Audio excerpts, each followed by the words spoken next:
Grande Cássio, obrigado por ter vindo aí, Fernanda, Elisa.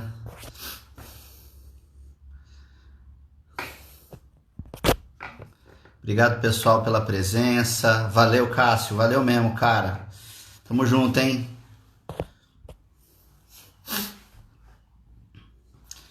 Ó, Presidente Janice, que prazer tê-la aqui com a gente. Muito obrigado, Letícia.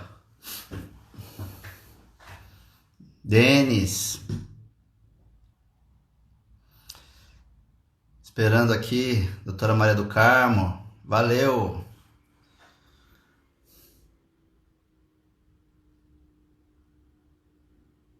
Teliane, Maria do Carmo já chegou, Letícia, obrigado.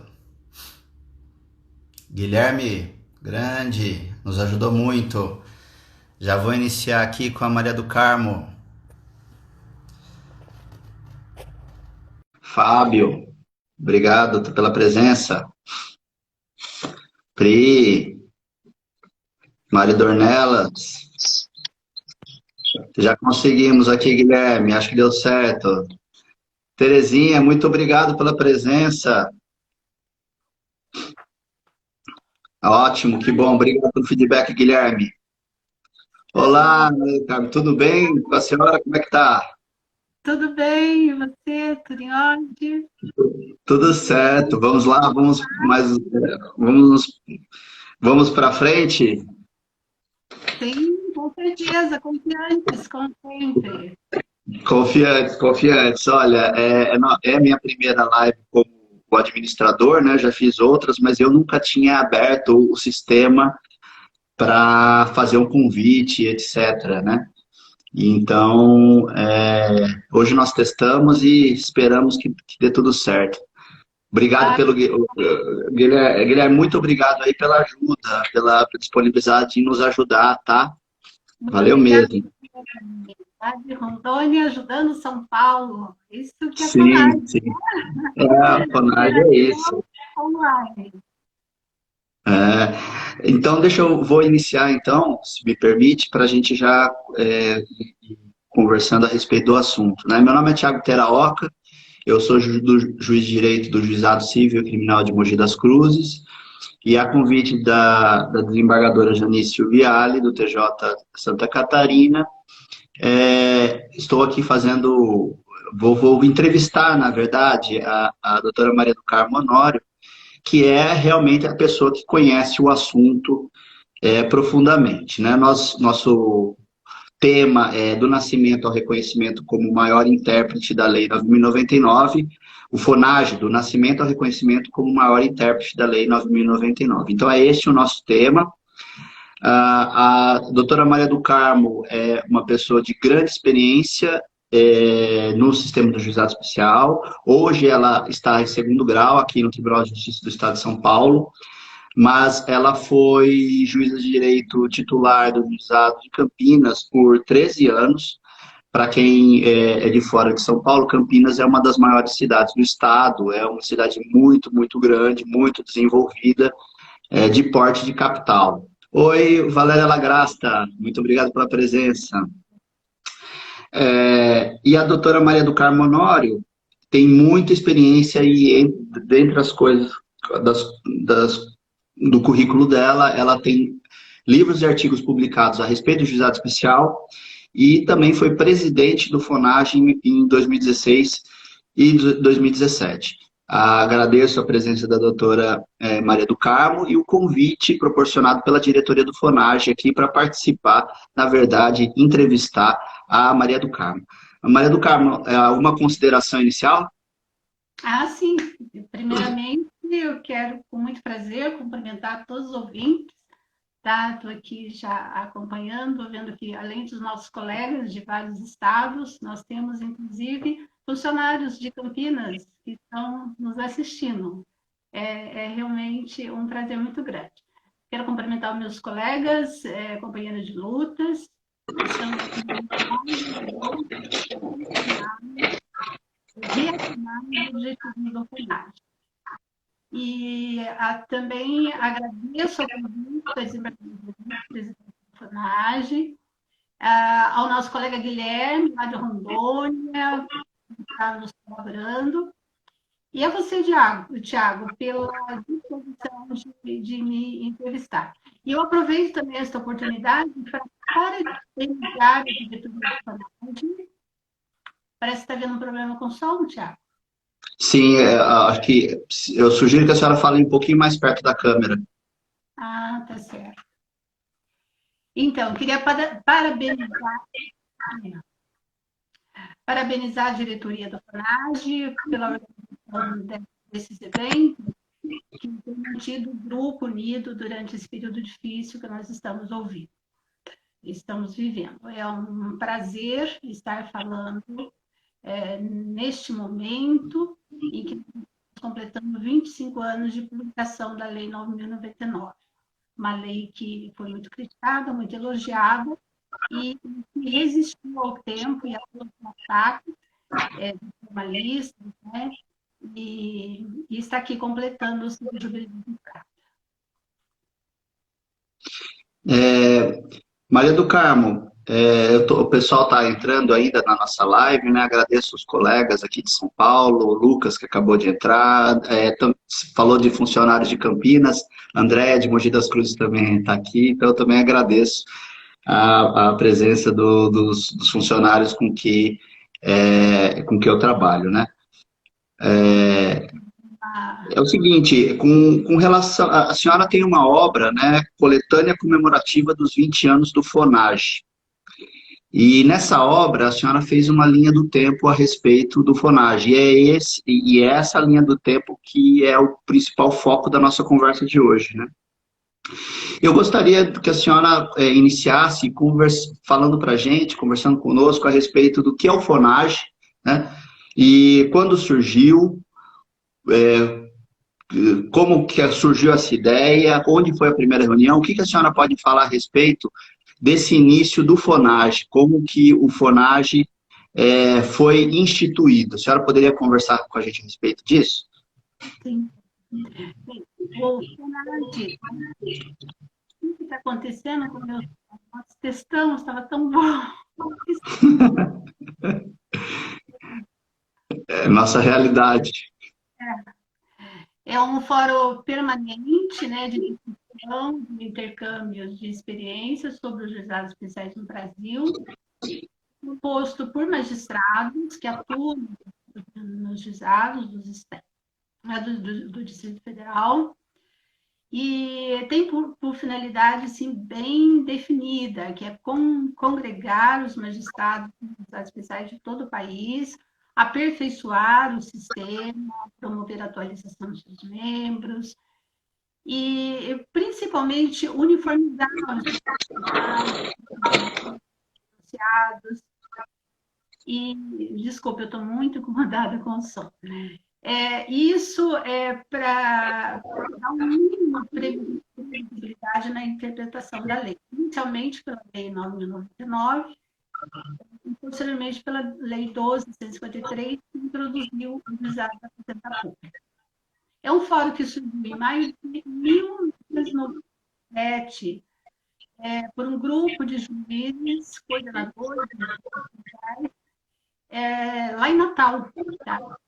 E o intuito era interpretar a Lei 19, que foi publicada em setembro de 95.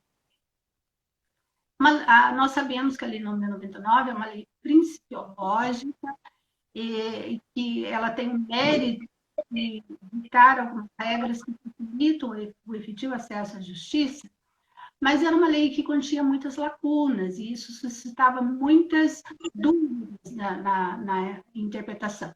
Por isso que os juízes que coordenavam os juizados nos estados e no Distrito Federal sentiram a necessidade de uma diretriz nacional.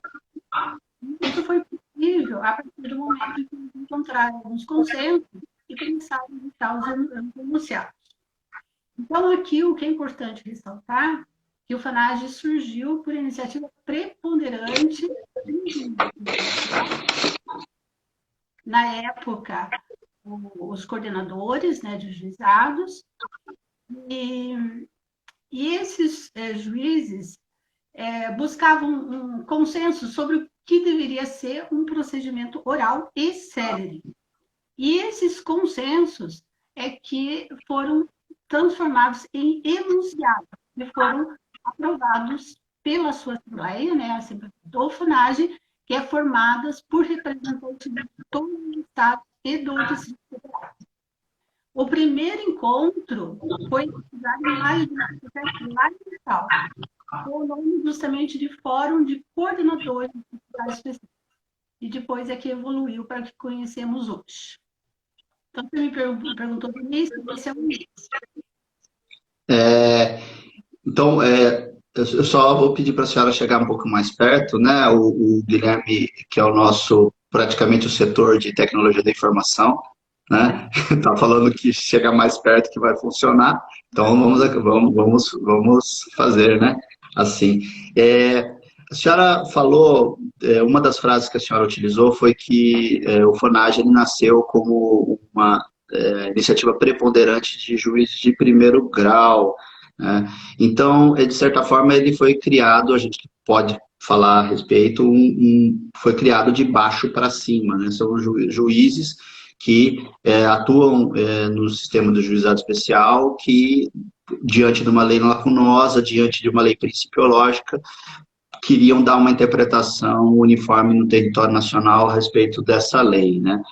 E eu acho que algo que merece ser observado, até do ponto de vista extrajurídico, talvez sociológico, eu não sei se houve uma iniciativa anterior ao FONAGE em um determinado, nesse tipo de, nesse molde, nesse interesse.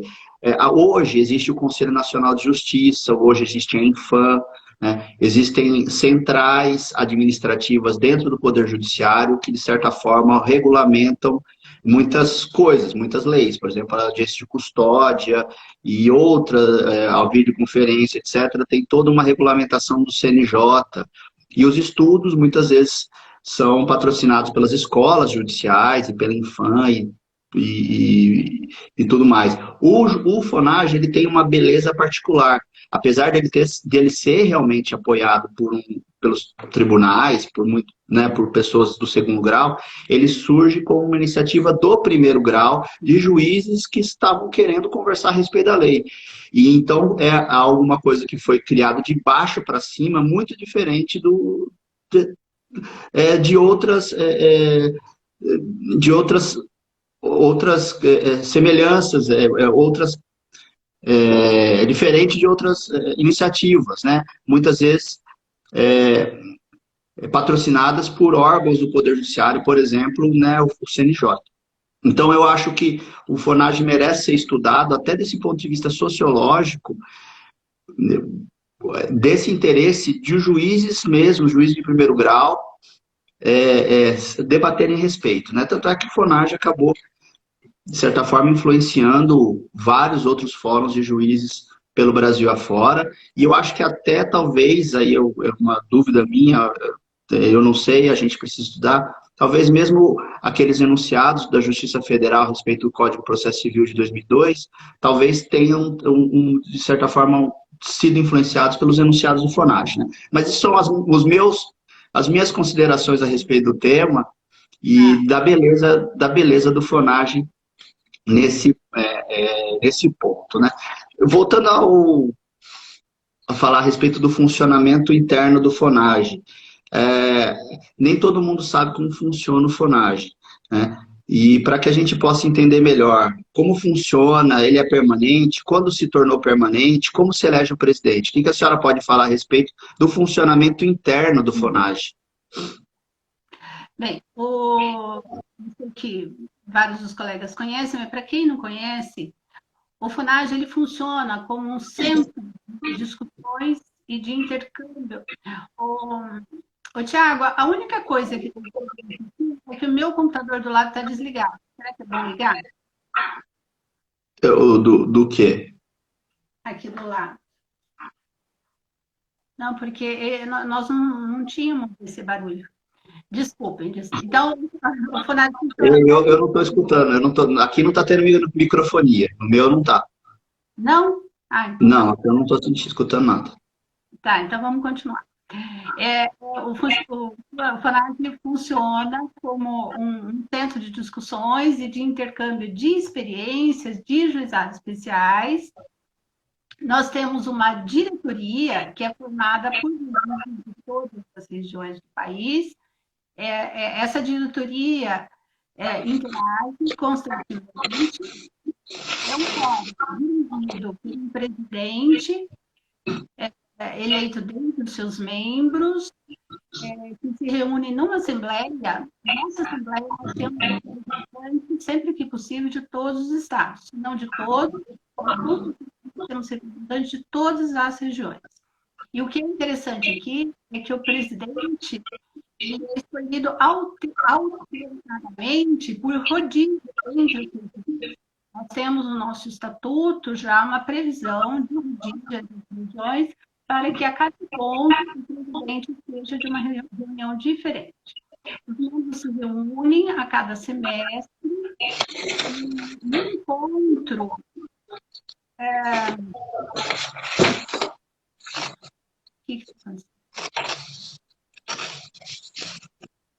no encontro, eu acho que eu resolvi aqui o problema.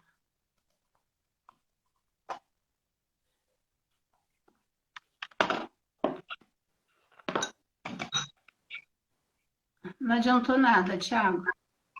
Aí não está com o microfone? Não, aqui não. Eu não sei se tem alguém do teu lado com o celular ligado.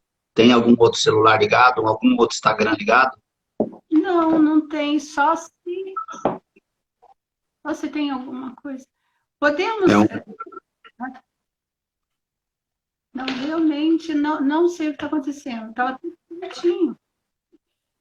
Desculpem que estamos... Se alguém do grupo aí puder falar para a gente se também está tendo microfonia aí para os ouvintes, ou só para a doutora Maria do Carmo, se alguém pudesse mandar um recadinho para a gente. Por favor, me dê um feedback. Como é que está o som aí? Porque ele está muito ruim. Aqui tá bom, viu? Tá o bom? meu, né? O meu tá bom. E aqui a Rosalva Augusto disse que está bom também para ele. Tá ótimo. Tá, então vamos continuar? Fábio também. Então, somente depois de muita discussão e aprovação no grupo temático, é que a proposta é a votação por representantes dos estados, que estarão na Assembleia. Todas as deliberações são por maioria simples, mas existem hipóteses em que há necessidade de um código qualificado, como o caso de uma alteração ou de uma alteração ou revogação de enunciado. Nesse caso, há necessidade de pelo menos 2/3 do presente. O fórum nasceu com o intuito de ser permanente, tanto é que no primeiro encontro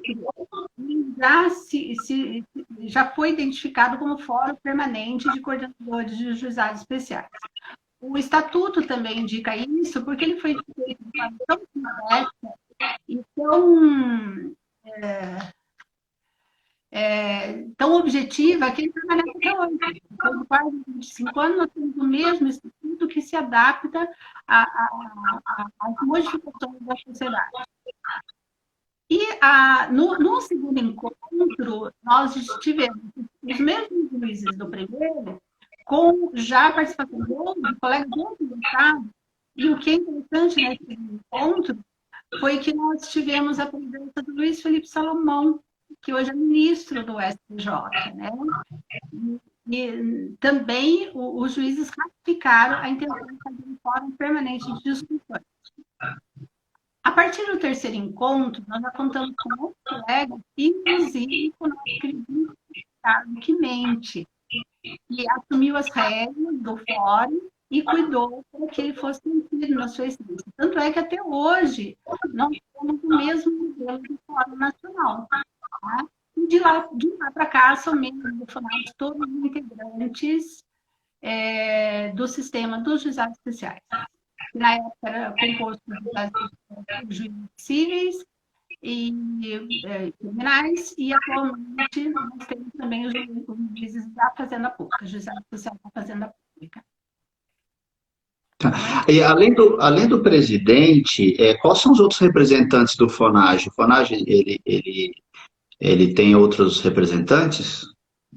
Sim, sim. Nós temos, o FONAGE tem um representante permanente lá na Brasília, né, que é designado pelo presidente, e ele também tem uma comissão legislativa, que é formada pelo presidente, pelo ministro geral e por 2 membros de cada região. Nós temos sempre cuidado de ter representantes de todas as regiões para ter essa representatividade nacional. E o FONAGE, ele é permanente e ele tem sempre alguém na capital, e também as comissões acabam funcionando permanentemente, né? Comissão legislativa, etc., eventualmente dando pareceres ou sugestões para o Congresso Nacional, para deputados, para aprimoramento do sistema, né? Mas talvez o momento mais singular do FONAGE, apesar de ele ser permanente, são os encontros. Quantos encontros costumam acontecer por ano? Normalmente são realizados 2 encontros por ano. Tá? É tradicional, né, um encontro em maio e o outro em novembro. Este ano, excepcionalmente, nós, pela primeira vez, tivemos que cancelar o nosso encontro de maio, em razão da pandemia.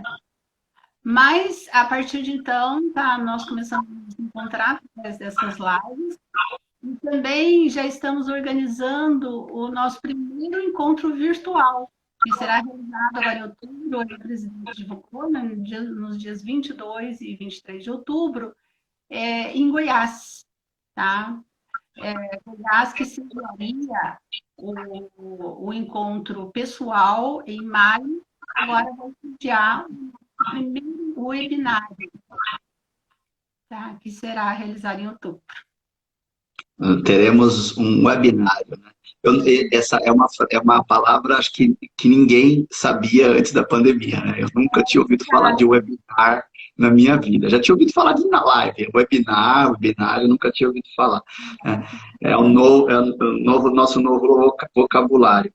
Hoje, Maria do Carmo, o juizado, eles estão consolidados, né? Muitas comarcas têm sua vara de juizado especial, né? O juizado especial, ele é respeitado, mas, retroagindo 25 anos atrás, na verdade, era uma lei, né? Houve uma edição de uma lei com 100 artigos, mais ou menos, e esses 100 artigos falavam de processo civil e processo penal em 100 artigos, né? Criando institutos de transação penal e etc. Ou seja, era muita informação numa lei só, além dela ser principiológica e lacunosa. E por outro lado, o Brasil ele tem um vasto território, ele tem muitos juízes, e nesse contexto surge o FONAGE, né, em 97. E qual foi a contribuição que o FONAGE deu para a consolidação do juizado especial como ele é hoje? O que a senhora pode falar a respeito? Sim, a contribuição do FONAGE foi justamente de promover essa congregação entre magistrados de todas as regiões do país. E a partir dessa congregação, houve aí um intercâmbio, né, de experiências, de ideias, e começaram a buscar diretrizes de âmbito nacional, respeitando as peculiaridades de cada estado, né, que era uma das reivindicações. Isso foi possível com a elaboração dos enunciados. Como os enunciados eram discutidos nos grupos, em plenário, por representantes de todos os estados, eles representavam a prática dos magistrados que atuavam na área. E foi muito bem aceito. E começaram a realmente iniciar no julgamento. Então, nesse contexto, o FONAGE contribuiu também para manter a motivação dos colegas que estavam no sistema, trabalhando sem estrutura suficiente, com uma demanda que aumentava a cada dia, mas que tinha aí um objetivo maior de prestar uma tutela judicial efetiva. Esse é o grande objetivo do juizado especial, né? Efetivar a prestação jurisdicional. Garantir aí o efetivo acesso à justiça, né? Como a gente costuma dizer.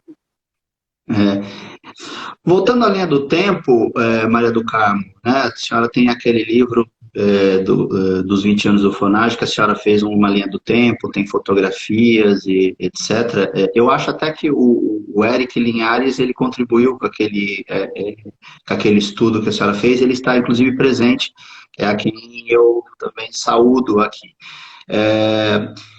Mas eu gostaria que a senhora me falasse que encontros que a senhora participou que foram paradigmáticos, né, na sua opinião? Que encontros que a senhora considera importantes e por quê? Para a senhora traçar um pouco dessa linha do tempo aí, da sua experiência no FONAGE.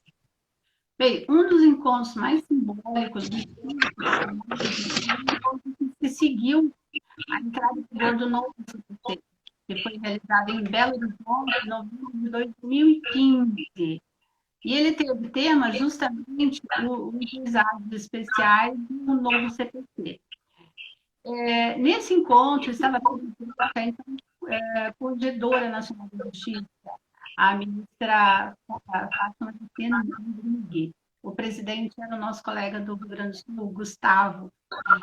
Foi muito emocionante, porque nós relembramos que os juizados especiais constituem um órgão judicial constitucional que é regido por princípios próprios, né, que estão estabelecidos lá no artigo 2º da Constituição. E aí, considerando esse princípio da especialidade, o grupo acabou aprovando um enunciado muito significativo para todos os legisladores, que é o enunciado 161. Tá? E, a partir daí, nós entendemos que só teria aplicação ao sistema dos juizados especiais, o novo código, né, no caso em que houvesse expressa e específica remissão aos juizados especiais, ou se não tivesse essa remissão expressa, que pelo menos a questão que se pretende aplicar seja compatível com os critérios dos juizados especiais previstos lá no artigo 5 da Lei 9.099, né? Dentre eles, a humanidade, a formalidade, a simplicidade.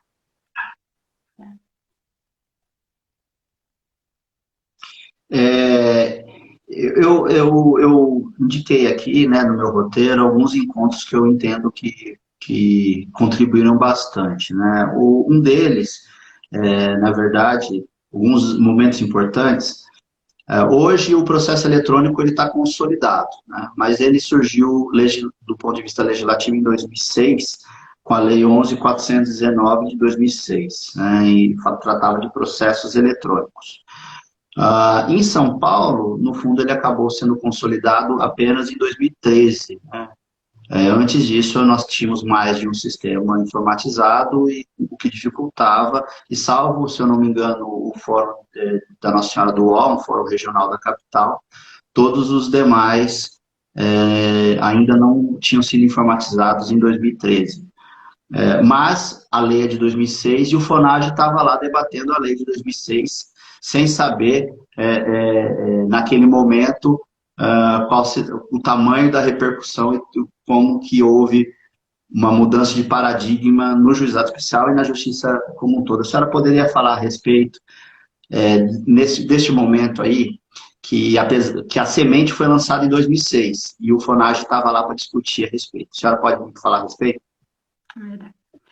Essa foi uma época em que o FONAGE realmente mostrou a sua maturidade, né? Aí, 11.000, né, 419, que dispõe da informatização do processo judicial, é de dezembro de 2006. Nos encontros seguintes, que se realizaram em Vitória e em Manaus, em maio e outubro de 2007. Depois teve um outro encontro em Roraima, em abril de 2008, onde também discutiu-se bastante o assunto. Mas eu digo que o FONAGE demonstrou a sua maturidade porque foi somente no encontro de Florianópolis, em novembro de 2008, foram aprovados os primeiros enunciados sobre processos eletrônicos.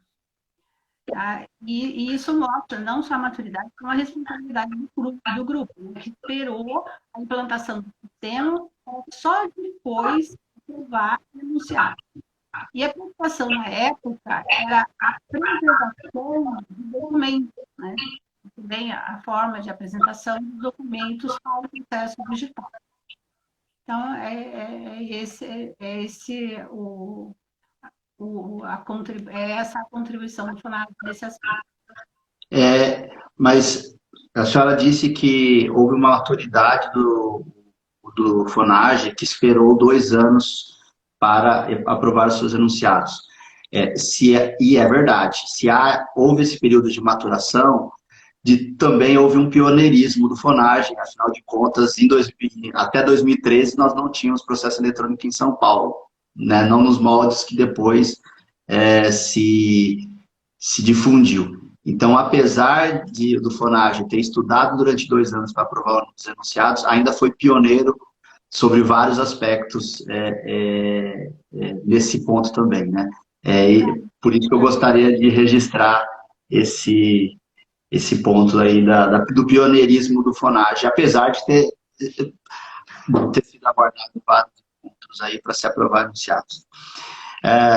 Eu tenho, né, eu falo para o pessoal aqui do FONAGE que eu tenho pouco tempo de juizado, tenho apenas 7 anos de juizado, 4 como auxiliar e 3 como titular de vara de juizado especial.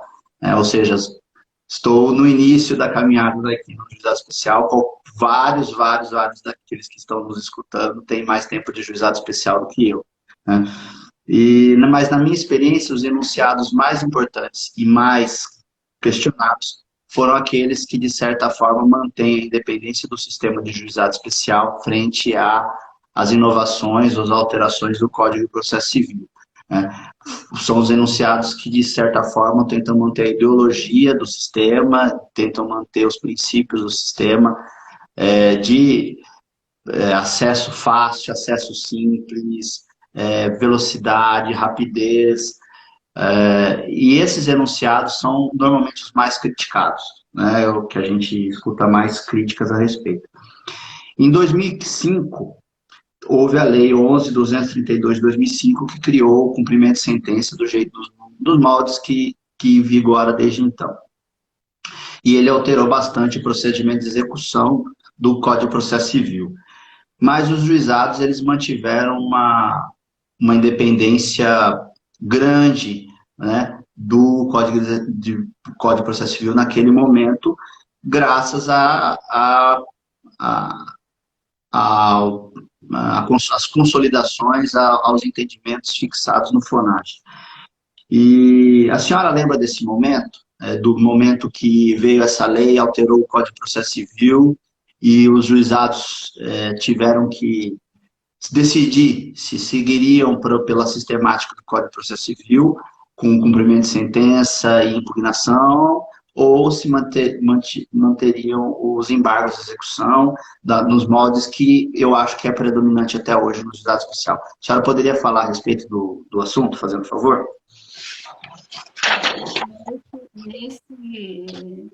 Nesse momento também, tá? O grupo mostrou maturidade, porque a lei é de dezembro de 2005, né? Nós tivemos 2 encontros, um em Aracaju, em maio de 2006, outro em São Paulo, em novembro de 2006, quando o presidente era o Paulo Zacarias, lá de Alagoas. E o assunto foi amplamente discutido, mas também não se aprovou nenhum enunciado, tá? Esperou amadurecer a matéria para depois começar a, a, a aprovar enunciado. E foi só no encontro de maio de 2007, foi um encontro histórico, nesse encontro é que foram aprovados os primeiros enunciados sobre a execução. E eu me lembro bem, né, esse encontro era presidido pela nossa queridíssima Janete Vargas, do Espírito Santo, e ele foi também bastante significativo, porque nós fizemos uma revisão de todos os enunciados. Alguns enunciados foram revogados, outros sofreram alteração na redação, que vez ou outra nós revisamos os enunciados, tentando melhorar a redação e a compreensão do seu texto. E aí, nesse terceiro encontro, foram aprovados vários enunciados sobre a execução. E, como você bem disse, na época, a preocupação era preservar a autonomia do sistema. Nós queríamos manter as peculiaridades do juizado especial. E uma delas era justamente essa preocupação com a segurança do juiz.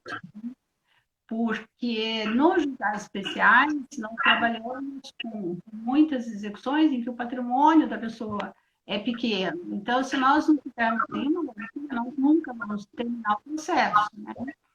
E como a Lei 9.099 previa embargo, nós continuamos entendendo que, naquela hipótese, o remédio processual cabível era embargos, contra a decisão que decidia esses embargos, cabia o recurso nominado consequentemente, nós conseguimos também aprovar o enunciado que permitia que o juiz exigisse a segurança do juízo. E isso continuou até os dias de hoje. Nós, no juizado especial, garantimos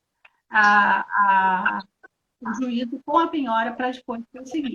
Isso, na prática, é muito importante, porque você realmente consegue proferir sentença e depois cumpri-la, né? Porque você dá uma sentença condenando o réu e depois não tem patrimônio para fazer essa obrigação, é como se não houvesse justiça, né?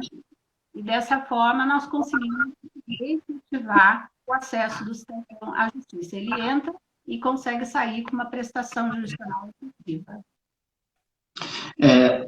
Ainda nesse tema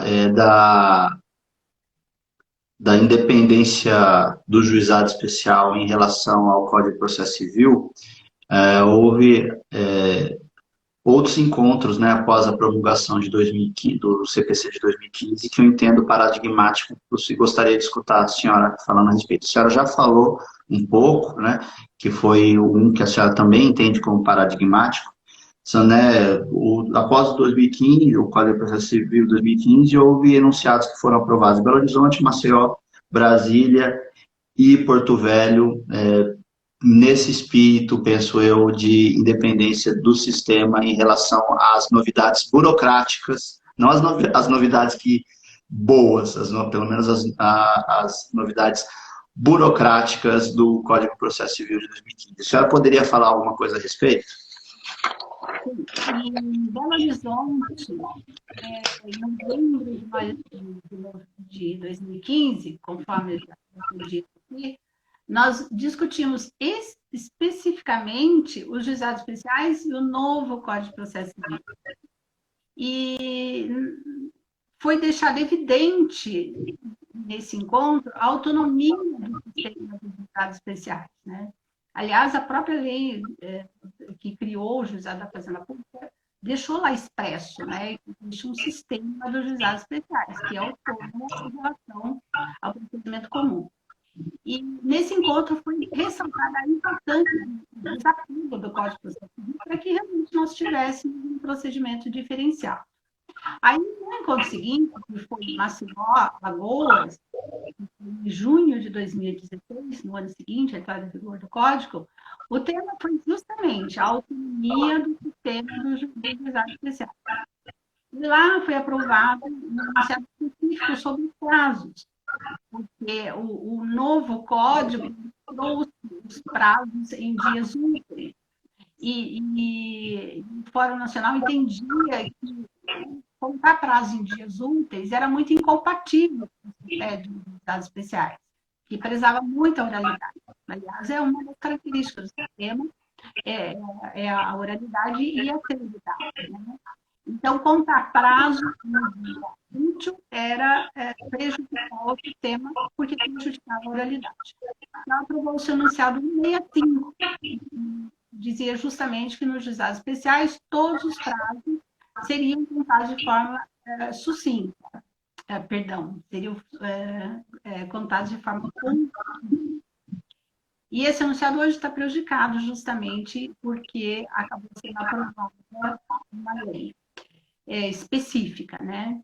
E em Brasília, o presidente Jair Figueiredo, de Pernambuco, e no seu discurso ele falou justamente isso, que o desafio do FUNAG era preservar a identidade dos critérios dos dados especiais. Então, esses foram os encontros mais significativos depois do entrada em vigor do novo código. A senhora falou para nós a respeito de, lá dos primeiros encontros, a senhora falou da presença do ministro de Salomão. E hoje, por exemplo, no grupo do FONAGE, nós percebemos a presença de ministros, de muitos desembargadores, né? Então, eu entendo que, passado o FONAGE nasceu com olhos de juiz de primeiro grau, mas depois de 25 anos, né, o FONAGE, penso eu, que vai além do olhar do juiz de primeiro grau, né? Um dos exemplos é a senhora, que está no segundo grau, né? Além de vários outros colegas que estão nos mais altos graus da carreira. E penso eu, né, como observador que sou do início da carreira, que essas várias personalidades de hoje de segundo grau, de graus mais elevados, continuam com o mesmo amor e o apego ao juizado especial e ao FONAGE. E o que traz prestígio para o FONAGE. Né? A senhora poderia falar alguma coisa a respeito desse prestígio que dá ao FONAGE a presença de juízes de segundo grau, de ministros, ou se não a presença 100%, pelo menos o prestígio que eles dão ao FONAGE, né? Penso que já não é mais uma conversa entre juízes de primeiro grau, né? É isso, eu gostaria de escutar a senhora a respeito. Não, realmente, desde esse início, conforme eu relatei aqui no começo, ele teve nobres representantes, né? Isso eleva realmente o prestígio, mas também aumenta demasiadamente a sua responsabilidade, né? E hoje nós temos a honra de contar com a participação de dois ministros do STJ, né, que colaboram conosco, que é o ministro Marco Aurélio Buzzi e o ministro Antônio Saldanha, ambos do STJ, né, inclusive o Marco Buzzi foi até presidente do FONAGE, né? E desembargadores temos vários. A própria desembargadora de Santa Catarina, o Quinenche aqui de São Paulo, a Janete do Espírito Santo, Mário de Mato Grosso, Jones de Pernambuco, o Jaquim do Rio, a Sueli Pini lá do Amapá, a Sueli, inclusive, já foi presidente do tribunal de lá. Né? Então, a nossa expectativa é que essa nova geração de magistrados em segundo grau consigam sensibilizar as presidências dos tribunais sobre a necessidade de fornecer materiais e pessoal, né, para a estruturação dos juizados especiais. É muito importante estruturar os juizados especiais para que ele atenda bem a demanda que aumenta a cada dia. E além do segundo grau, é importante ressaltar a importância dos juízes que realmente conduzem o fórum, né? E eu aproveito aqui para cumprimentá-los, a pessoa do nosso secretário-geral, lá de Rondônia. Nós temos o Eric Linhares, de Roraima, meu parceiro de comissão científica. Nós temos o Pagan, aqui de São Paulo, que é responsável pela redação dos nossos enunciados. O Alisson, que é o secretário de Comissão Legislativa, lá de Brasília. E nós temos também, o Senage tem o PNJ, lá está a Sandra, de Rondônia, e está o Alexandre Chine, do Rio de Janeiro. Na MB, nós temos o Gustavo, do Rio Grande do Sul, temos a Elma, de Rondônia, e é isso, tá? É uma geração que está amadurecendo, mas preservando as atividades especiais. E esse prestígio que o juizado especial tem, né, além de ser o FONAGE tem no juizado especial, além dos enunciados serem citados e recitados em todas ou grande parte das sentenças proferidas no juizado especial no Brasil afora, o que mostra o prestígio, né, do FONAGE. Até brinquei um dia com a senhora falando que a gente pode até, de vez em quando, esquecer de citar a lei, mas o enunciado do FONAGE sempre está sendo citado lá na nossa sentença, né? Isso mostra o prestígio dos entendimentos consolidados no juizado especial, e isso não fica apenas nas varas de juizado especial, né? Eu e a senhora fizemos um levantamento para a doutora Janice, e até junho de 2020 havia 186 menções ao FONAGE em decisões do Supremo Tribunal Federal e 453 menções ao FONAGE em decisões do Superior Tribunal de Justiça. Então, o FONAGE ele é citado e recitado em todas as varas, em todos os colégios recursais e também nos tribunais superiores, né? A senhora poderia comentar a respeito? Eu sei que a senhora também já fez esse estudo e que, no fundo, eu acabei apenas atualizando o estudo da senhora. A senhora poderia comentar a respeito? E isso mostra também a experiência do resultado do FONAGE em todos os níveis e confirma a maturidade dos profissionais da área, né? E eu acho que isso se deve ao fato dos profissionais da área levarem a síntese da sua prática para os enunciados que são aprovados na Assembleia Nacional. Então, isso também se deve ao fato de o FONAGE ser um órgão essencialmente transparente, público, democrático. Ele é tão democrático que hoje vários outros profissionais de direito participam, advogados, membros do Ministério Público, defensores da ativa, estudantes, qualquer um da área pode, não só da área, nós temos também de participação de psicólogos e outros profissionais que podem participar e enriquecer a discussão, né? E todas as deliberações são colegiadas e resultam do diálogo, do consenso, e nada é imposto, nada. Isso é importante ressaltar. Que tudo é discutido, tudo é decidido por um órgão colegiado com representantes do Estado. Acho que está aí uma das razões da credibilidade dos denunciados que hoje são citados por turmas recursais e por outros tribunais, inclusive dos tribunais superiores. E tanto é que o FONAGE hoje é modelo para vários outros órgãos similares.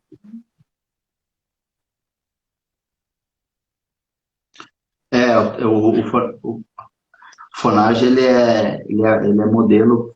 Depois do Fonage, teve Fonajuc, Fonamec, Fonavid, e o que não falta são outros fóruns Eu que, de acho que certa tudo que forma... nós falamos aqui só faltou falar da ministra Nancy Andrighi, que teve realmente grande participação e colaborou muito com o Fonage também. Tanto é que ela estava lá em Belo Horizonte.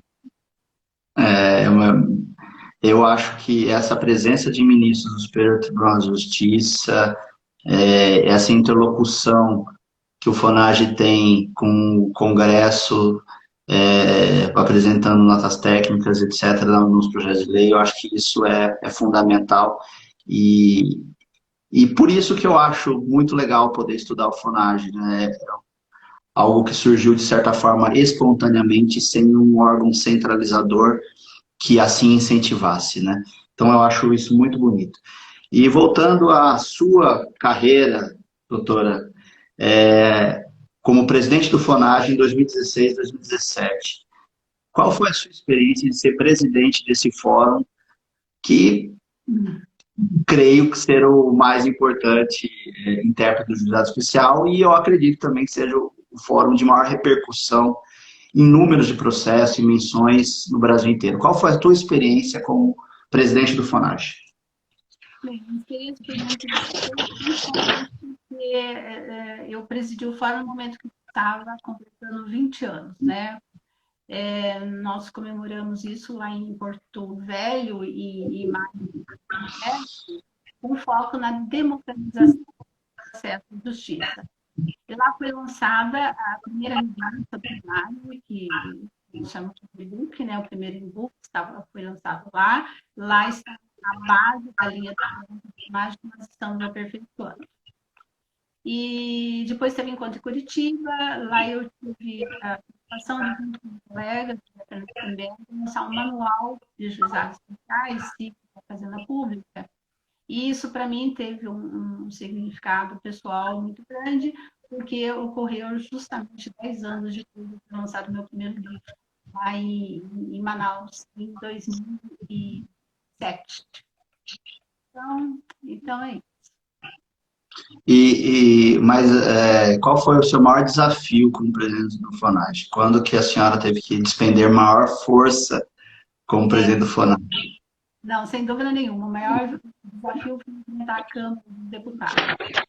Na época, eu representei o FONAGE na Audiência Pública, da Comissão de Constituição e Justiça, para defender um projeto de lei que regulamentava a contagem de prazos dos juizados especiais. E esse projeto foi apresentado justamente por sugestão do FONAGE, que queria resolver a questão, a controvérsia sobre a contagem dos prazos através de uma lei, né? O Ricardo Pinheiro estava lá também, reunimos esforços e definimos os prazos fossem votados em dias corridos. Por causa da Justiça do Trabalho, né? Que contava os prazos em dias corridos. E depois também mudaram a CLT e o nosso argumento caiu por terra. O que me chamou a atenção na época foi a agressividade de alguns parlamentares, né? E a gente percebeu que o intuito era agredir a magistratura, independentemente do propósito dos juízes. Uma pena, né? Mas não estamos pedindo punição por uma justiça, que a justiça, né, fosse rápida,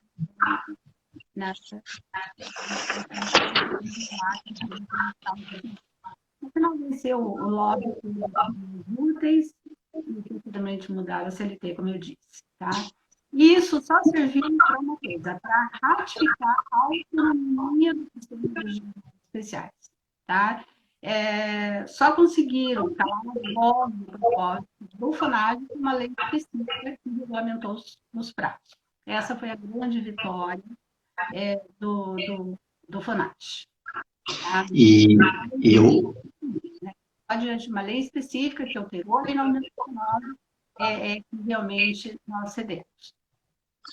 E o FONAGE, ele tem uma repercussão tão grande, os enunciados têm uma repercussão tão grande que aqui em São Paulo, né, a corregedoria, na hora de padronizar a contagem de prazo do juizado especial, porque a contagem de prazo hoje é feita eletronicamente, entendeu pelos dias corridos, né? Então, os juizados, eles tinham uma contagem do SAGE, que é o nosso sistema aqui paulista, em dias corridos, acompanhando uma orientação do FONAGE e também do nosso fórum aqui estadual, né, o FORGESP.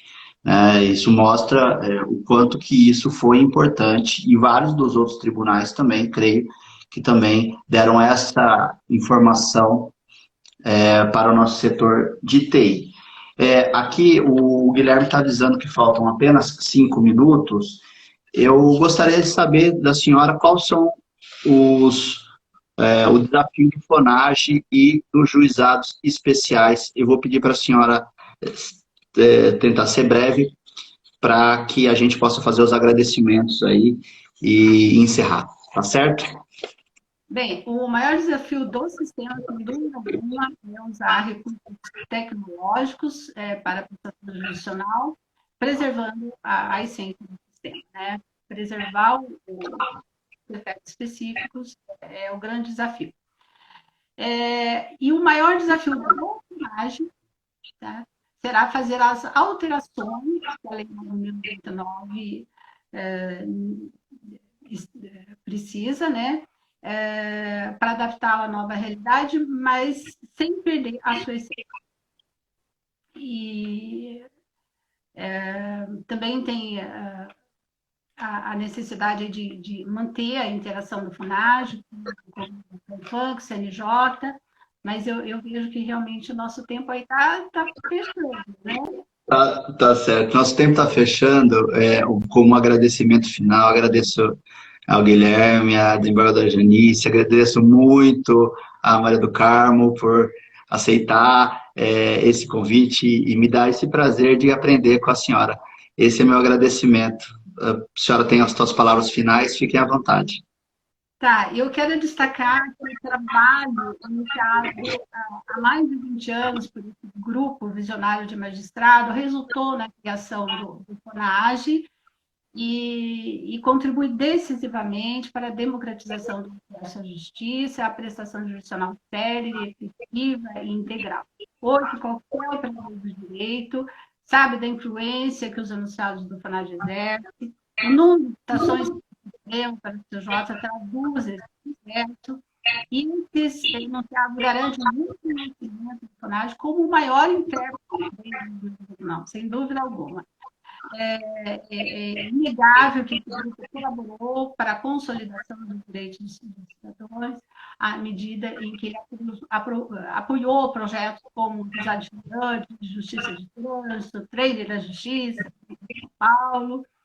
Agora, hoje, mais do que contemplar tudo que passou, nós temos que combater o perigo de retrocesso. Tá? Em 1997, a prioridade era fazer o juizado funcionário. Hoje, o desafio é evitar que naufrague. Né? Tem que manter a luta contra a ordinarização, contra a precarização da estrutura, desapegar do processo civil, para fazer realmente uma justiça diferenciada. E também eu quero ressaltar que a ideia inicial do FONAGE persiste justamente porque os juízes amadureceram com ele e permaneceram fiéis aos seus ideais. O vigor das gerações, nesse caso, não deixou que o FONAGE se dissipasse no tempo. E deixou evidente que o juiz de juizado não tem idade, o juiz de juizado tem vocação de dignidade. E é com essas palavras que eu encerro a minha live. Tá pedindo desculpas pelos transtornos do som, realmente não sei o que aconteceu. Mas foi um prazer estar aqui, um prazer rever os colegas ainda que de forma virtual. Muito obrigada a todos e, mais uma vez, desculpem pelos transtornos. Tchau, tchau, Maria do Carmo. Tchau, tchau a todos. Um grande abraço. Boa noite para todos. Vou encerrar. Obrigada.